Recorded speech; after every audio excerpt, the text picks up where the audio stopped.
네, 여러분. 약간 넌센스라고 할까요? 뭐라고 해야 되나? 이 세상에서 잘 살려면 국영수를 잘해야 한답니다. 이제 유머러스하게 말하는 거 제가 어디서 들었는데, 국영수를 잘해야 한다. 예. 수학을 잘해야 분수를 안답니다. 영어를 잘해야 영문도 모르고 하는 일은 없답니다. 또 국어를 잘해야 주제 파악을 잘한답니다. 아주 재밌는 센스 있는 이야기를 들었습니다. 요즘 뭐 분수를 알아야 한다 이런 말 안 쓰죠. 사실 주제 파악하라 이런 말도 사실은 안 씁니다. 경우에 따라 상황에 따라 조금 무례할 수도 있는 말입니다. 오늘은 이제 국어 영역에서 우리가 좀 다룰 텐데, 만약에 여러분 네 주제를 알아라 할 때 여기서 주제라는 말은 변변치 못한 처지와 상황을 말합니다. 만약에 누군가가 네 주제를 알아라 그러면 내 주제가 어때서 이렇게 반문하면 참 멋지지 않을까요? 그런 거 하면 또 네 주제를 알아라 그러면 그래 내가 지금 이럴 때가 아니지 이렇게 수긍해도 참 저는 좋다고 생각합니다. 뭐 상황에 따라 다르겠죠. 어쨌든 자신을 잘 알고 사는 일 분명 아름답고 힘 있는 인생의 바탕이 되는 것만은 분명합니다. 우리는 계속 고린도후서를 함께하고 있습니다. 오늘 말씀은 복음 앞에서 과연 우리는 어떤 존재인지 내 존재에 대한 주제를 파악해 본다고 할까요? 그런 시간을 가질 건데 우리 존재에는 두 개의 큰 줄기가 있습니다. 정체성의 두 축이라고 말할 수도 있겠죠. 오늘은 그 부분을 함께 나누고자 합니다. 먼저 우리 오늘 본문의 시작을 한번 읽어볼까요? 고린도서 4장 7절 말씀. 함께 읽겠습니다. 우리가 이 보배를 질그릇에 가졌으니 이는 심히 큰 능력은 하나님께 있고 우리에게 있지 아니함을 너희하려 함이라. 우리가 이 보배를 질그릇에 가졌다. 이 보배 앞에서 한 말이겠죠. 이 보배 뭘까요? 바로 6절에 나오는 하나님의 영광을 아는 빛을 말합니다. 하나님이 친히 주신 빛, 예수에게 있는 그 빛. 그러니까 다시 말해 예수 그리스도이자 복음을 말합니다. 이 보배를 질그릇에 가졌다. 여러분 보배를 질그릇이 뭡니까? 질그릇은 흙으로 만든 토기를 말합니다. 흙으로 만든 보배를 보석을 막 쓰는 밥그릇에 담는 사람 누가 있을까요? 그런 사람 없을 겁니다. 요즘은 다 그릇들이 예뻐서 잘 나와서 비유를 들기 좀 그런데 양은 냄비라고 해볼까요? 양은 냄비나 플라스틱 용기에 보석을 담아놓는 사람은 없을 겁니다. 저 같아도 그러진 않을 겁니다. 그런데 우리 주님은 보배를 질그릇에 담으셨답니다. 질그릇, 흙으로 빚은 가장 흔한 그릇. 그냥 별다를 거 없는 그냥 그 그릇이 그 그릇 같은 그런 그릇. 눈에 띄지도 않는. 그리고 언제 깨질지 모르는 그릇. 깨지면 다시 빚으면 되는. 요즘으로 말하면 다시 사면 되는. 몇천 원이면 사면 되는 그릇. 흔하고 특별할 거 없는 평범한 그릇입니다. 하나님은 정말 특이하시죠. 보석을 질그릇에 담으시다니. 하나님은 우리의 생각과 다를 때가 되게 많습니다. 이사야서에서 나오죠. 하나님의 생각은 우리의 생각과 달라서 어떻다고요? 하늘과 땅이 먼 것 같이 그렇게 차이가 나는 것처럼 하나님의 생각은 우리와 너무 다를 때가 많다는 이야기를 합니다. 보화를 질그릇에 담으시는 하나님. 그러면 여기서 보배는 예수 그리스도 맞고, 그럼 질그릇은 뭐죠? 바로 우리입니다. 우리. 나라는 존재의 첫 번째 정체성. 우리는 질그릇이라는 겁니다. 이 질그릇은 흙으로 빚으셨다는 것에 대한 비유일 수도 있고 우리의 연약함을 언제 깨질지 모르는 그 연약함을 드러내는 비유이기도 합니다. 여러분 우리가 얼마나 연약한 존재입니까? 육신으로 보면 눈에 안 보이는 세균, 그 세균 때문에 사람이 목숨을 잃습니다. 또 뭐 하나 잘 먹고 크게 탈이 나죠. 또 호르몬에 문제가 생겨도 육신이 무너집니다. 어디 잘못 부딪히면 깨지고 지체가 망가지고 부러지고 우리 그런 존재죠. 그런가 하면 그런 일이 없다 해도 세월 속에서 우리의 육체는 서서히 무너져 나갑니다. 서서히 해체되듯이 무너져 나갑니다. 또 정신적으로는 또 어떻습니까? 그럼 말 한마디에 마음이 무너집니다. 시선 하나에도 마음에 금이 갑니다. 누군가 날 거부한 것 같으면 마음이 금방 찌그러집니다. 그렇죠? 여러분 경험 많이 하시죠?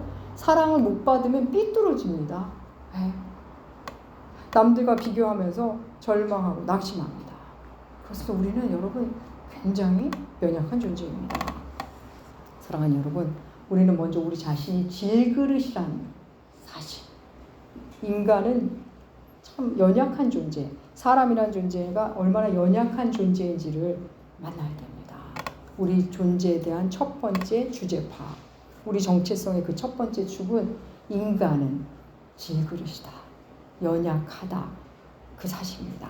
사랑하는 여러분, 사람의 불완전성, 사람의 허술함, 모순성. 그럼 우리가 어떤 존재인지 계속 눈뜨고 만나셔야 됩니다. 남을 보라는 게 아니다. 남의 연약함을 안 보죠. 악함이나 아주 못된 걸로 생각하는데 자기를 보면 이제 연약함이라는 걸 알게 되거든요. 우리는 죄인이다라는 말 속에 들어있긴 하지만 약간 결이 다르게 성경이 다루고 있습니다. 여러분, 하나님은 선하십니다. 그 말을 한다고 그 말을 하는 사람이 선한 걸까요? 하나님은 옳으십니다. 이 말을 한다고 그 말을 하는 사람이 옳은 걸까요? 그렇지 않습니다. 그 말이 옳은 거지 우리는 옳지 않습니다. 제가 강단에서 하나님의 말씀은 옳고 선한, 제가 강단에서 전하는 말씀 자체는 언제나 옳고 선합니다. 하지만 저는 도무지 옳을 수도 선할 수도 없는 존재입니다. 그저 여러분을 사랑할 뿐이고 그저 말씀을 받아서 전할 뿐입니다. 제 안에는 저를 만나면 만날수록 옳음을 찾아보기가 힘들구나를 저는 압니다. 여러분, 우리는 우리 자신이 얼마나 모순적인 존재인지, 얼마나 자기 합리화에 능한 존재인지, 또 얼마나 악한 생각 속에서 사는지,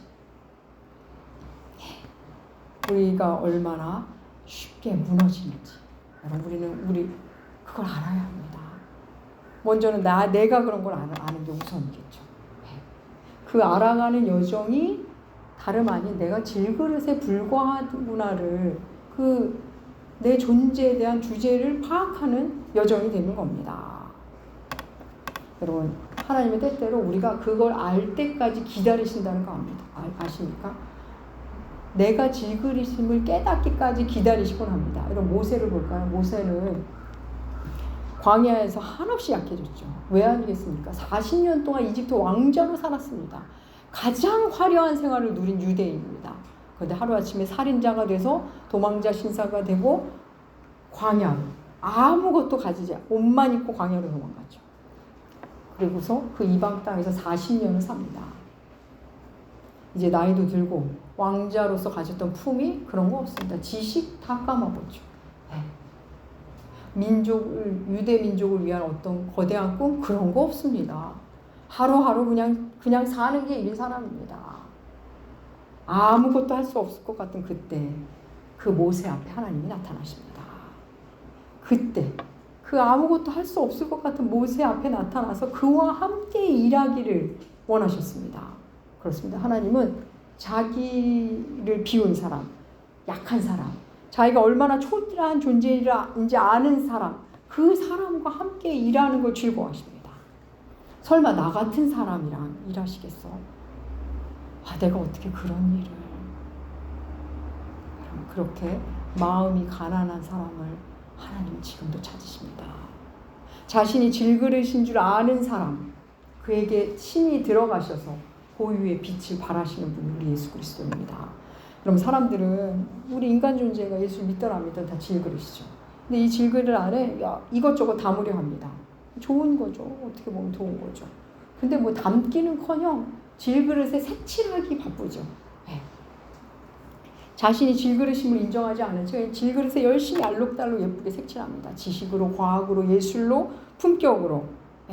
근데 일단 칠하고 나면 정말 예쁘고 멋집니다. 질그릇이 너무 예쁘고 귀엽고 사랑스럽고 아름답습니다. 품이 있고. 그런데 질그릇이란 사실에는 변함이 없습니다. 결국은 깨지고 무너집니다. 하나님은 인간이라는 존재는 흙으로 지어졌고 흙으로 돌아간다는 것, 그 사실을 알기까지, 우리가 그걸 알고 수용하고 인정하고 주께 무릎을 꿇을 때까지 기다리시곤 합니다. 일본의 미우라 아야코라는 옛날에 꽤 유명했는데 여러분 아실까 모르겠어요. 미우라 아야코라는 일본 작가가 있습니다. 이미 돌아가셨죠. 네, 미우라는 오랜 시간 병고에 시달렸습니다. 예수님을 아주 사랑하는 신실한 크리스찬인 남편과 가정을 꾸렸습니다. 교직에 있던 미우라가 결핵을 얻게 돼서 이제 교직을 그만두고 잡화점을 시작했습니다. 조그만 슈퍼 같은 거겠죠. 잡화점을 시작했는데 신실한 사람이다 보니까 얼마나 잘했겠습니까. 옆에 잡화점도 있는데 잡화점을 차렸더니 자기네 집에 손님이 너무 많이 오는 겁니다. 그래서 옆집에 장사가 잘 안 되기 시작했습니다. 그래서 미우라는 자기네 집에 있으면서도 그 물건 저 집에 있고, 그리고 물건도 잘 안 갖다 놨답니다. 저 집 잘 되라고. 대단한 사람들이죠. 그러다 보니 시간적 여유가 생겼죠. 그래서 글을 쓰기 시작했습니다. 그 글을 쓴 것이, 소설을 쓴 것이 미국의 아사히 신문에서 주는 문학상을 받게 되었습니다. 그 책 제목이 바로 빙점입니다. 많이 들어보셨을 거예요. 우리나라에서도 드라마인지 영화로도 아마 이렇게 각색돼서 나온 적이 있다고 합니다. 여러분, 그때 그 상을 수상했을 때 이 신실한 미우라 아야코에게 또 더욱 신실한 그 남편이 그 상을 수상하자 이런 말을 했답니다. 아야코, 하나님은 우리가 잘라서 써주는 게 아니야. 우리는 흙으로 만들어진 질그릇에 지나지 않아. 이런 질그릇이라도 하나님이 쓰시려 하실 때는 반드시 써주셔. 앞으로 당신이 질그릇임을 결코 잊지 마. 당신이 질그릇이라는 걸 잊지 마. 너무나 아름다운 부부의 조언 아닙니까? 이 부부의 아름다운 결혼 생활을 미우라 아야코가 친히 이 질그릇 애도라는 제목으로 책을 냈는데 그 책에 나오는 내용입니다. 오늘 설교 제목이죠. 이 질그릇 애도. 여러분, 이런 질그릇 같은 우리가 복음을 만나면, 예수가 우리에게 오면 우리 내면에 빛이, 생명의 빛이 오시는 겁니다. 그 빛을 알아보면 그 빛을 품기에 나는 너무나 초라한 존재임을, 나에게는 과분한 존재임을 알게 됩니다. 그럼 이제 우리 정체성에 또 하나의 축이 생기는 겁니다. 질그릇은 질그릇인데 보화를 가진 질그릇이라는 정체성이 하나 생깁니다. 그렇습니다. 나는 질그릇입니다 라는 하나의 축과 나는 예수라는 보화를 가진 질그릇입니다 라는 두 개의 축이 있는 겁니다. 여러분, 놀라운 신분 상승이죠. 그리고 예수가 우리 안에 오시면 우리는 새로 태어납니다. 질그릇이라는 자각이 커지면 커질수록 이 빛을 더 많이 발견합니다. 그러니까 다이아몬드가 아름다운 것은 그 깎인 그 부위가 그렇게 많아서라는 말을 어디서 읽었습니다. 예수님이라는 빛은 수없는 그 단면이 있으십니다. 계속 발견해 나가는 게 우리의 인생이겠죠. 네. 그렇습니다. 우리가 질그릇이라는 주제에 대한 파악이 깊어질수록 감사의 사람, 경의의 사람, 희락의 사람, 평안의 사람이 됩니다. 은혜를 누리게 되는 겁니다. 여러분, 우리는 성경을 읽으면서 예수를 점진적으로 만나죠. 처음에 어떻게 만납니까? 성경이 기록한 성탄을 읽으면서 말구 위에 오신 아기 예수를 만나죠. 도리어 우리가 돌봐드려야 할 것 같은 예수를 만납니다. 그리고는 이어서 어떤 예수를 만나죠? 소년 예수를 만납니다. 성전에서 랍비들과 율법에 대해서 대화하는 예수, 율법과 대화하는 예수를 만납니다. 누가복음 2장에 나오죠. 기억하시죠, 여러분? 유월절에 부모를 따라갔다 예수님을 잃어서 찾았더니 성전에 계셨습니다. 그 다음 이어서 시험당하는 예수, 무리를 걷는 예수, 오병이어 기적을 베푸는 예수, 또 병 고치는 예수, 죽은 자를 살리는 예수, 십자가 예수를 만납니다. 그리고는 드디어 부활의 예수를 만나죠. 여러분, 질그릇 같은 우리 존재에 오시는 예수님, 그분을 만나면 그 여정을 함께 하기 시작합니다. 그런데 여러분, 그거 아십니까? 보화를 품은 질그릇을 세상이 가만두지 않습니다. 그냥 평범한 질그릇으로 그냥 똑같이 있을 때는 가만 내두다가 쟤에게 뭔가 다른 빛이 나와 이러면 세상이 가만두지 않습니다. 그래서 어떤 일이 생기죠? 사방으로 우겨싸움을 당합니다. 답답한 일이 생깁니다. 거꾸러질 것 같은 일들이 생깁니다. 그렇습니다. 사방으로 우겨싸움 당하고 공격당하고 거꾸러뜨림을 당하고 세상 신들이 우리 지난주에 나눴죠. 세상 신들이 사탄, 마귀 가만두지 않습니다. 왜요? 예수를 죽인 세상이니까요. 예수를 따르는 우리를 가만두는 그게 이상한 거겠죠. 고린도서 4장 8절과 9절 우리 하나님의 말씀 함께 읽겠습니다. 우리가 사방으로 우겨싸움을 당하여도 쌓이지 아니하며 답답한 일을 당하여도 낙심하지 아니하며 박해를 받아도 버리가 되지 아니하며 거꾸러뜨림을 당하여도 망하지 아니하고 예수를 믿고 예수적 삶을 살려고 애쓰면 애쓸수록 세상이 가만두지 않습니다. 별것 아닌 것을 별것을처럼 여기게 만들고 진짜 심각한 문제는 쓱쓱 지나가게 만듭니다. 중요한 거는 가볍게 만들고 아무것도 아닌 일에 골머리를 쏘고 집중하게 만듭니다. 어이없는 일에 마음을 뺏기게 하고 엉뚱한 일에 에너지와 돈을 다 쓰게 만듭니다. 복음으로부터 멀어지게 하려고 안간 힘을 씁니다. 그들이. 그런데 여러분 그거 아십니까? 거기에 순응하는 사람은 낙심할 일이 없습니다. 하지만 주와 함께 하려 애쓰는 사람들은 자꾸 낙심이 찾아옵니다. 지난주 함께 나눴죠. 우리들의 낙심이 어떤 낙심이라고요? 낙심하지 않는 존재가 되기 위해 가는 여정 속에 만나는 낙심입니다. 이런 낙심들을 지나야 낙심하지 않는 존재가 되는 겁니다. 우리를 낙심하지 않는 존재가 되기 위해서 예수께서 친히 그 낙심의 삶을 사셨다. 우리 지난주 나눈 말씀이죠. 네. 오늘 이어지는 13절 함께 읽겠습니다. 고린도서 4장 13절 함께 읽겠습니다. 기록된 바 말하였다 한 것 같이 우리가 같은 믿음의 마음을 가졌으니 우리도 믿었으므로 또한 말하노라. 기록된 바라는 말이 들어가면 무슨 말씀이죠? 구약에 기록되기를 구약을 인용한 말씀입니다.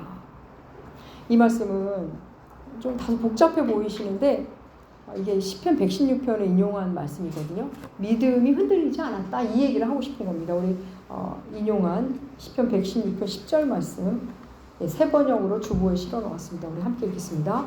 내 인생이 왜 이렇게 고통스러우냐 하고 생각할 때에도 나의 믿음은 흔들리지 않았습니다. 고통이 없는 게 아니죠. 고통스러워요. 왜 이렇게 나는 고통스럽지? 그런데도 믿음이 흔들리지 않더랍니다. 왜요? 어떻게요? 내 안에 말씀이 있으니까. 보화를 내 안에 들여다보면 보화가 계속 빛을 발하고 있으니까 나에게는 소망이 없는데 내 안에 있는 예수를 보면 다시 소망이 생기니까 내 안에 말씀이 있으니까 그래서 다시 소망을 갖고 다시 일어서고 다시 뚜벅뚜벅 걷기 시작하는 겁니다.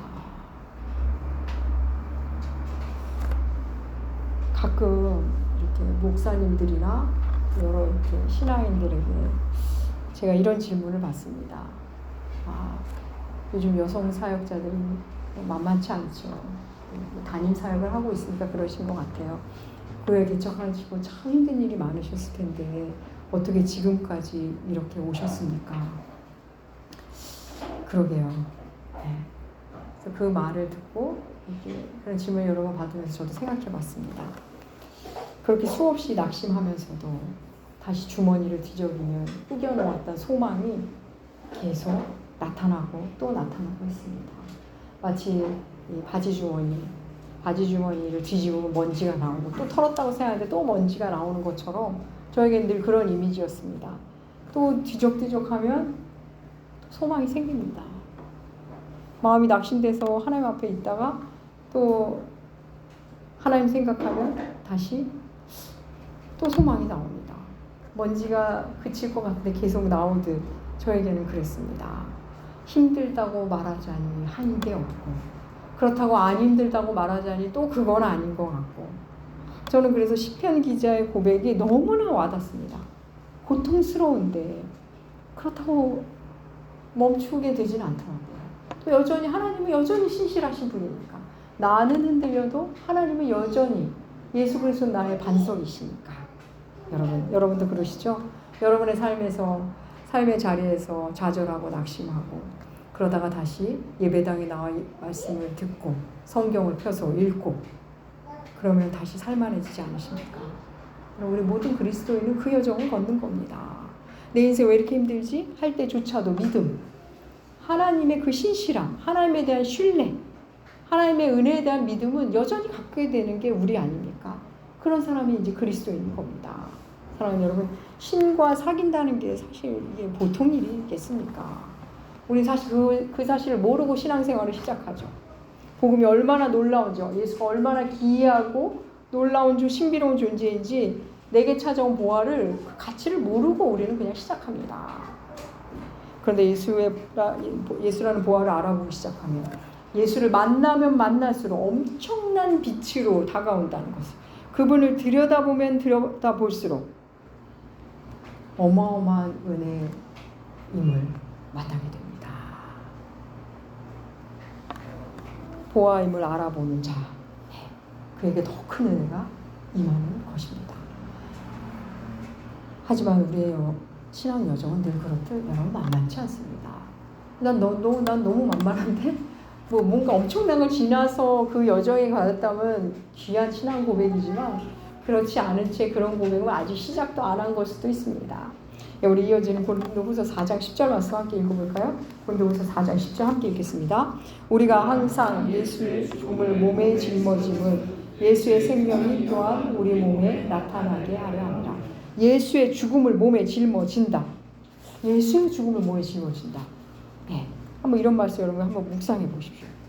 제가 오래전에 읽은 책이라 제가 이거를 그 책을 못 찾아내가지고 더 구체적인 말씀을 드리기가 조금 그런데 이런 내용입니다. 고대 사회에 십자가만큼이나 끔찍한 형벌이 있었는데 어떤 형벌이냐면 죄인의 등에다 시신을 묶어 놓는답니다. 그래서 며칠 동안 그게 제가 다시 찾지를 못해서 선명하게 말씀을 못 드리겠는데 죄인 등에 시신을 묶어서 팔과 팔을, 다리와 다리를 묶고 생활하게 만든답니다. 그때가 제가 너무나 강렬해서 기억하고 있는데 죄송합니다. 출처를 찾지 못해서 아무튼 그것만 알아도 너무 끔찍하지 않습니까? 그런데 고린도후서가 말하는 예수의 죽음을 몸에 짊어진다. 이건 뭘까요? 우리식 언어로 말한다면 십자가를 지는 겁니다. 그런데 우리가 십자가를 지는 것은 형벌이 아닙니다. 예수 안으로 들어가는 거죠. 그분의 죽음과 함께 죽고 그분의 부활과 함께 부활하는 삶이 우리에게 성취된다는 것을 이렇게 말씀하고 있는 겁니다. 저는 오늘 본문 말씀을 준비하면서 나 같은 이 질그릇인 나에게도 우리 주님이 오셨구나. 그 놀라운 사실 앞에 다시금 무릎을 꿇고 찬양하게 되었습니다. 제가 얼마나 부족한 사람인지 여러분 어쩌면 저보다 더 잘 아실지도 모르겠습니다. 그런 제가 목회라는 것을 지금 하고 있습니다. 그래서 단독 목회는 10년이 넘었습니다. 하나님이 제게 말씀 맡은 자로 삼아주셨고 그래서 하나님의 말씀을 전하는 자가 되었습니다. 주님의 몸된 교회를 저에게 맡기셨습니다. 지금도 저는 그게 놀랍고 기이할 때가 많습니다. 특별한 일이 없으면 어떻게 해서든 교회를 또 오려 하고 교회를 사랑하는 마음이 계속 생깁니다. 얼마나 놀라운지요. 재능도 없고 돈도 없고 볼품도 없는 모양새도 없고 그래서 너무 초라한 저인데 교회를 사랑하게 하시고 주님의 몸된 교회를 돌보게 하시고 주님의 몸된 교회를 위해 무릎 꿇게 하시니 이게 어떻게 저로부터 나왔을까요? 주님으로부터 나온 겁니다. 저는 저의 연약함에 정말 넌더리가 날 때가 많습니다. 이렇게 연약하고 저의 연약함에 지칠 때가 너무나 많습니다. 그런데 여러분 그거 아십니까? 예수 그리스도는 질그릇에 들어오는 것을 마다하지 않으십니다. 상관하지 않으십니다. 우리 주님은 육신이 되신 말씀, 그 하나님은 말구 위에 누우신 것을 전혀 개의치 않으셨습니다. 사랑하는 여러분, 우리가 화려해야 예수가 전해질 것 같습니까? 아닙니다. 하나님의 방법은 그게 아닙니다. 성경은 그렇게 말하지 않습니다. 화려하게 해서 예수를 전하겠다. 그건 내가 전해지는 거지 예수가 전해지는 게 아닙니다. 여러분, 우리 안에 보화가 있다고 해서 우리가 금그릇이 되고 크리스탈 그릇이 되는 것 아닙니다. 여러분, 내가 연약할수록 내 안에 보화가 더 빛을 바랍니다. 내게서 나오는 어떤 좋은 것은 모두 주로부터 나온 겁니다. 우리 다시 한번 7절 한번 읽어볼까요? 7절 다시 한번 읽겠습니다. 우리가 이 보배를 질그릇에 가졌으니 이는 심히 큰 능력이 하나님께 있고 우리에게 있지 아니함을 알게 하려 함이라.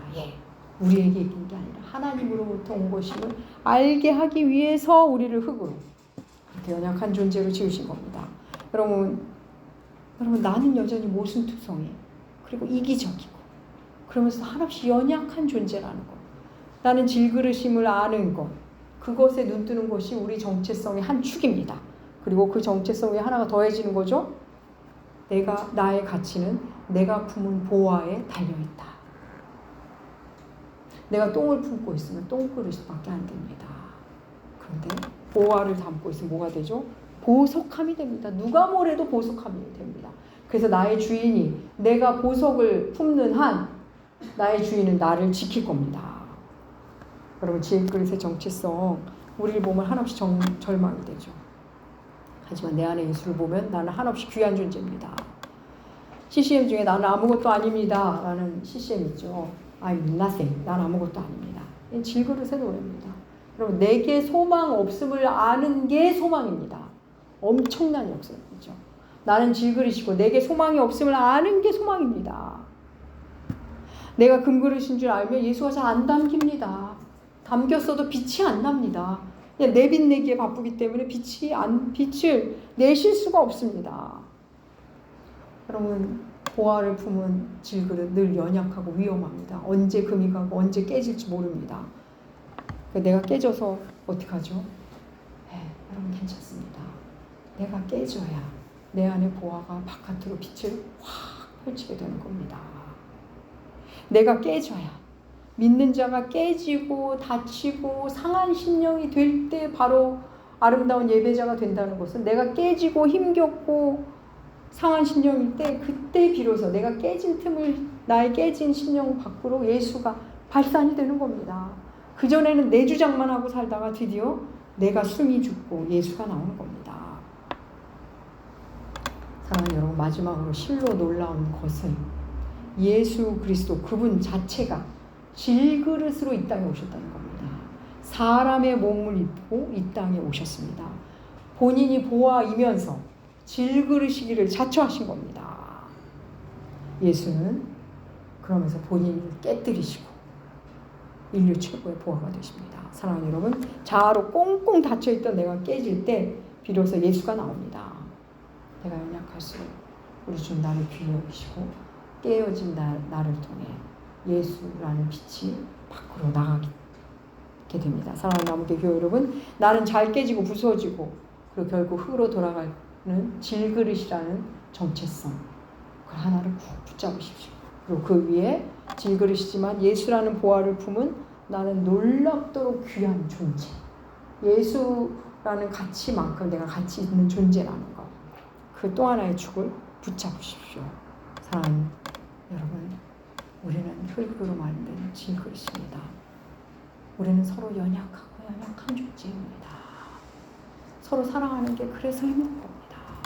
하지만 우리 안에 예수가 있고 성령께서 이끄십니다. 그래서 다시 사랑할 수 있는 존재가 되는 겁니다. 이 귀한 두 축을 견고히 세워가시면서 하나님의 보화를 담은 귀한 질그릇으로 사시는 여러분들 나무게 되실 주의 이름으로 축복합니다. 기도하겠습니다. 하나님 아버지, 우리는 질그릇입니다. 이 질그릇에 오시길 기뻐하신 우리 주님, 우리에게 오셔서 우리를 귀한 존재로 만들어주신 우리 주님 감사합니다. 예수의 죽음을 몸에 짊어지고 사는 우리들 나무교회 되게 하여 주시옵소서. 감사드리며 존귀하신 예수님의 이름으로 기도합니다. 아멘.